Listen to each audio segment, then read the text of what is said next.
Hello students, आपका मेरे channel विकास education point पर स्वागत है।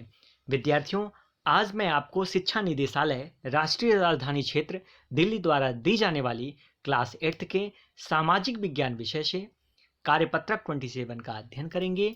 विद्यार्थियों, यह कार्यपत्रक 22 जनवरी 2021 की है।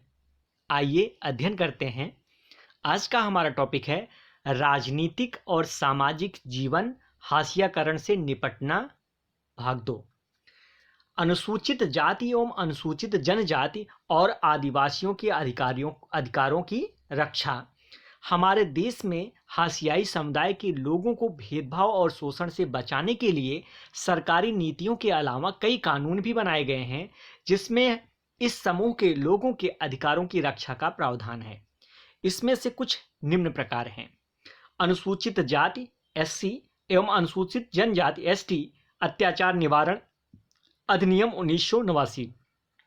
इसमें कुछ प्रावधान किए गए हैं, कुछ रूल्स बनाए गए हैं अनुसूचित जाति और अनुसूचित जनजाति व्यक्तियों को के अधिकारों की रक्षा करने के लिए या उनके ऊपर हो रहे अत्याचार से उनके निवारण के लिए कुछ रूल्स बनाए गए हैं।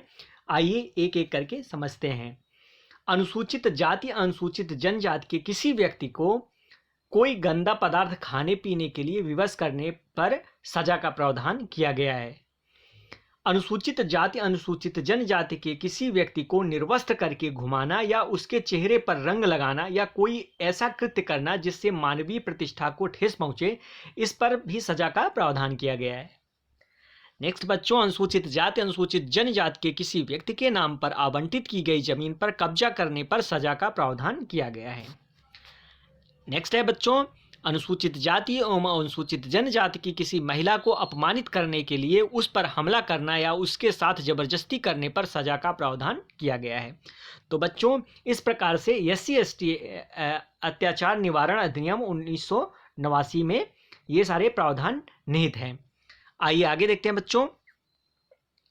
यह कानून 1989 में इन समुदायों की मांगों के जवाब में बनाया गया था। इस कानून में शारीरिक रूप से खौफनाक और नैतिक रूप से निंदनीय अपमान के स्वरूपों में फर्क कर सूची दी गई है। इसका मकसद दोषी लोगों को कानून के समक्ष लाना था। नेक्स्ट है बच्चों, आदिवासियों की मांगे और 1989 का अधिनियम। 1989 के अधिनियम एक और वजह से महत्वपूर्ण है। आदिवासी कार्यकर्ता अपनी परंपरागत जमीन पर अपने कब्जे की बहाली के लिए इस कानून का सहारा लेते हैं। संवैधानिक रूप से आदिवासियों की जमीन को किसी गैर आदिवासी व्यक्ति को नहीं बेचा जा सकता है। जहां ऐसा हुआ है वहां संविधान की गरिमा बनाए रखने के लिए उन्हें उनकी जमीन वापस मिलनी चाहिए। आदिवासी कार्यकर्ता CK जानू का आरोप है कि आदिवासियों के संवैधानिक कानूनों का उल्लंघन करने वालों में विभिन्न प्रदेशों की सरकारें पीछे नहीं हैं। यही सरकार हैं जो लकड़ी व्यापार, पेपर मिल आदि के नाम पर गैर आदिवासी संगठनों या घुसपैठियों को जनजातीय जमीनों का दोहन करने और आदिवासियों को उनके परंपरागत जंगलों से उजाड़ने की छूट देती है। इसके अलावा जंगलों को आरक्षित या अभयारण्य घोषित करके भी लोगों को वहां से बेदखल किया जा रहा है। विद्यार्थियों, सुश्री जानू का यह भी कहना है कि जब सरकार आदिवासियों से छीनी गई जमीन पर औद्योगिक या अन्य परियोजनाओं का निर्माण के लिए बेहिसाब पैसा खर्च कर सकती है, तो इन विस्थापित को पुनर्वास देने के लिए मामूली सा खर्चा करने में क्यों हिचकिचाती है, मतलब क्या हिचकिचाहट है उनके अंदर, वो आराम से उनके लिए व्यवस्था कर सकते हैं। पुनर्वास करने के लिए उनको आवास की सुविधा दे सकते हैं। ठीक है विद्यार्थियों, इस प्रकार से आज का हमारा कार्यपत्रक हमने अभी समझा। एक क्रियाकलाप है, आइए उसको समझते हैं। पौधा लगाते हुए अपना एक चित्र बनाओ और लिखो पेड़ों को काटने से क्या क्या हानियां हो सकती हैं। तो विद्यार्थियों, पेड़ों को काटने से क्या क्या हानियां हो सकती हैं। एक चित्र आपको पहले तो एक चित्र बना लेना है अपना।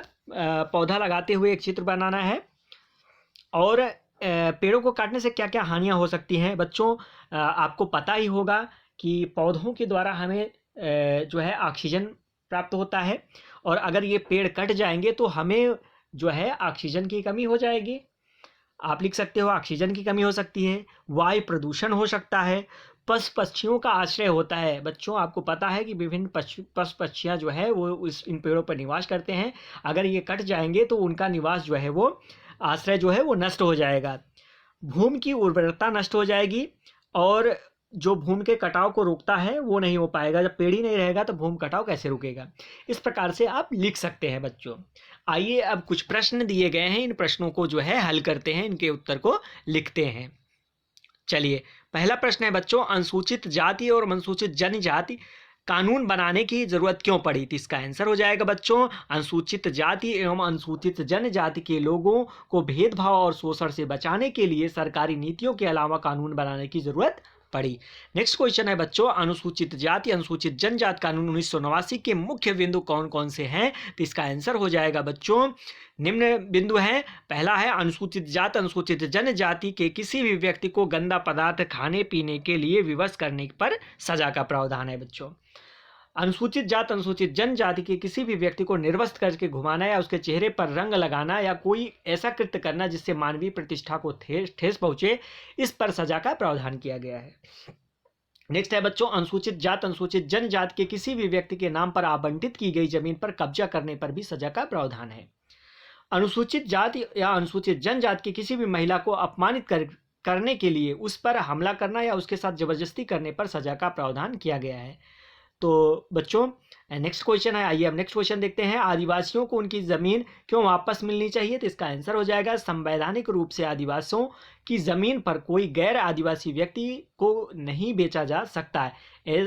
जहां ऐसा हुआ है वहां संविधान की गरिमा बनाए रखने के लिए उन्हें उनकी जमीन वापस मिलनी चाहिए।